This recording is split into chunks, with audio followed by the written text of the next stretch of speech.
visions through my dreams, seeing myself swimming in the universe. My ancestors gave me gifts to read cards, predict and heal. My name is Daphne, but spirit calls me Babylon. Angels communicate through numbers. Intuition is so deep. The gift I fully embrace within.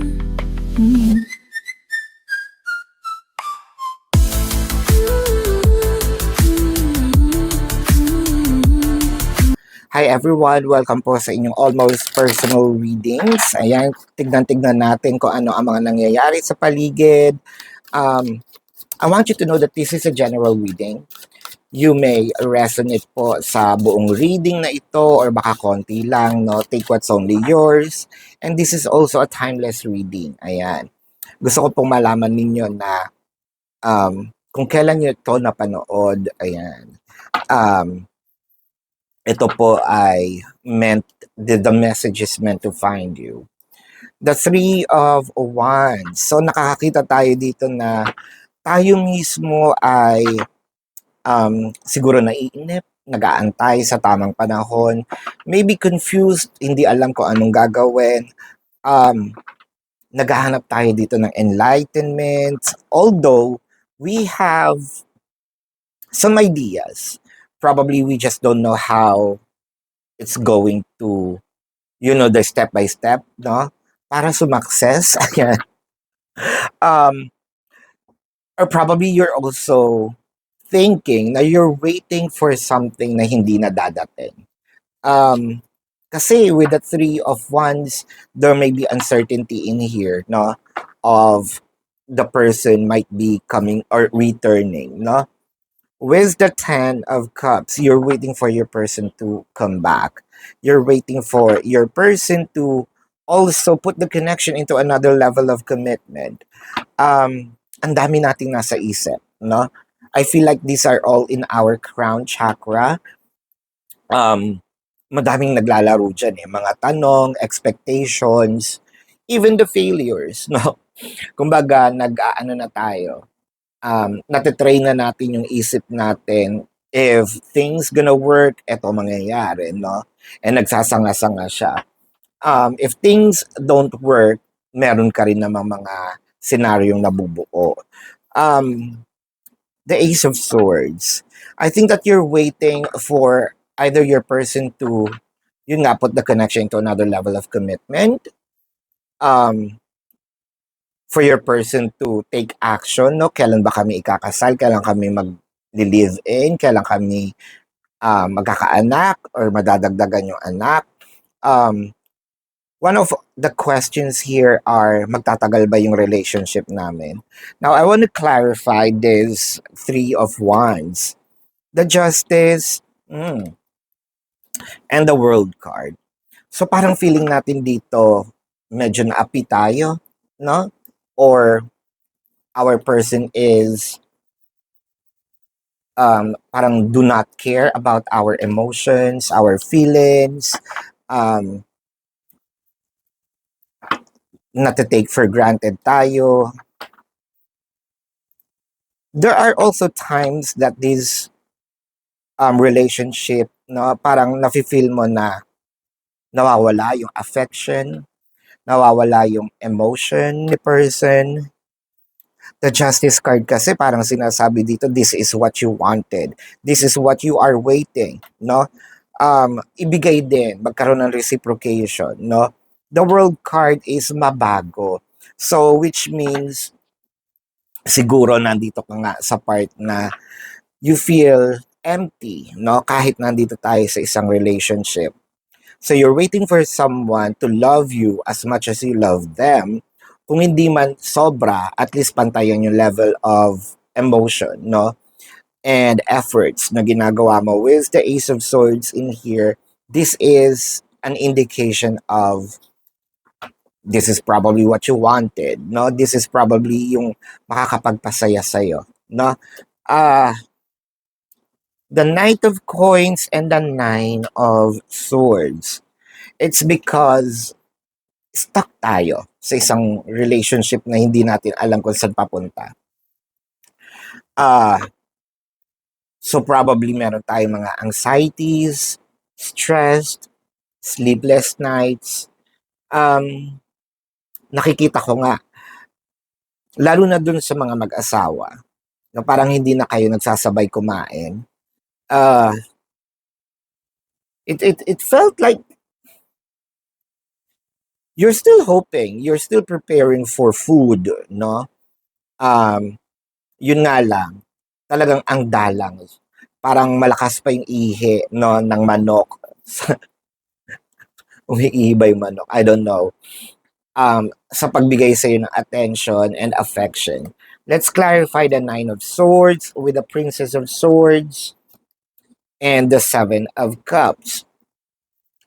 Wow, pwede din dito may hinala ka or probably totoo na your person's attention is, sabihin nating, na nababaling sa iba, or probably is this something that you just feel. Kasi the Seven of Cups, pwede rin naman kasing si person madaming binubuksan na opportunities, no? Ganun ka busy. Wala pa naman yung mga cards, yung buong cards, no? Pero let's give benefit of the doubt.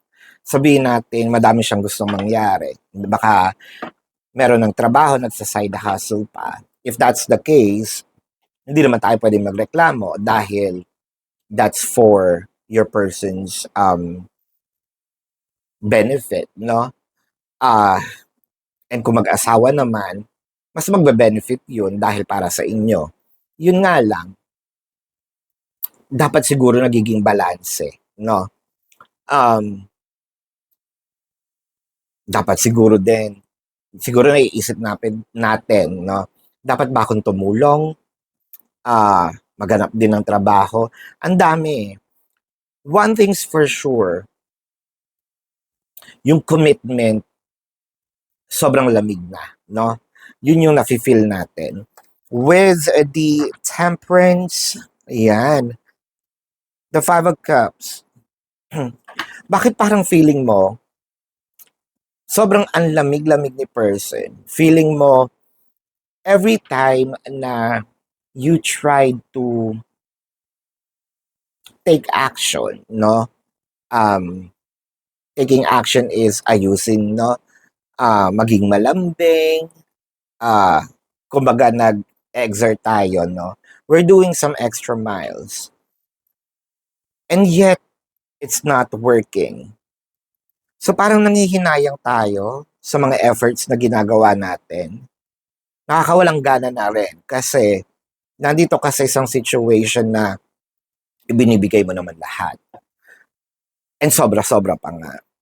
But it seems like it's still not enough. Nako, parang kanta yan, no?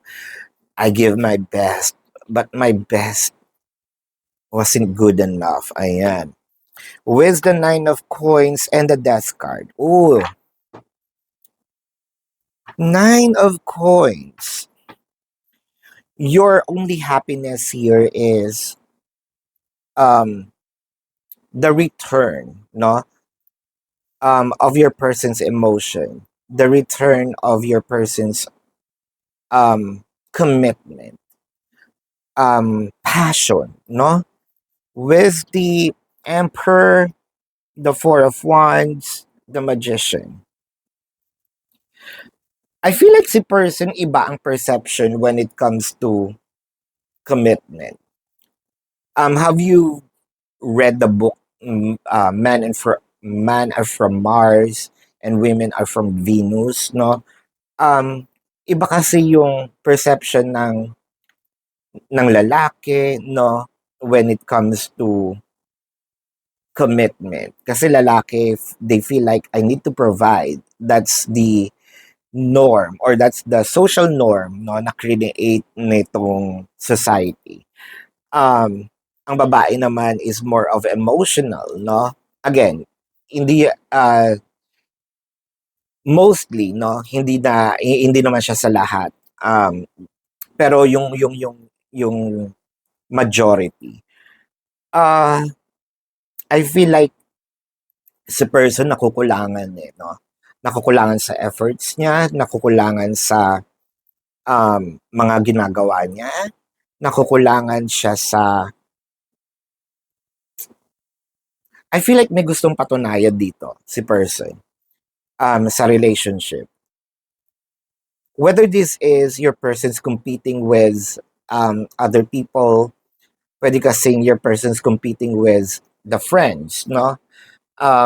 Kasi mas maayos yung buhay or may gustong patunayan dahil na um, ang tawag doon, napupulaan no ng mga magulang, ng biyenan, ng sarili nilang magulang. So, I feel like kailangan kong kumayod ng kumayod.